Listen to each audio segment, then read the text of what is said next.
ഞാനിന്നിവിടെ അവതരിപ്പിക്കാൻ പോകുന്നത് മലിനജല ശുദ്ധീകരണത്തിന്റെ ലളിതമായ മാതൃകയാണ്.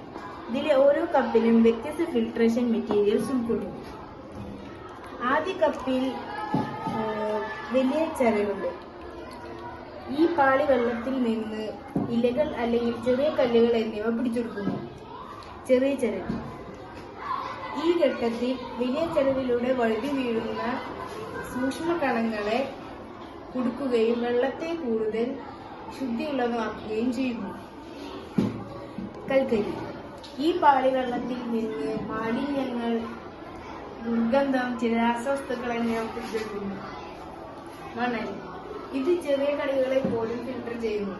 കോട്ടൺ ഇത് ചെറിയ സൂക്ഷ്മ ഫിൽട്ടറായി പ്രവർത്തിക്കുന്നു. ഏറ്റവും നല്ല വെള്ളമായി കിട്ടാൻ വേണ്ടി പ്രവർത്തിക്കുന്നു. ലെയർ ബൈ ലെയർ ഫിൽട്രേഷൻ ആണ് ഇവിടെ നടക്കുന്നത്. എല്ലാ പാളിയിലൂടെയും കടന്നുപോയ വെള്ളം കൂടുതൽ ശുദ്ധിയുള്ളതും സുരക്ഷിതവുമാണ്.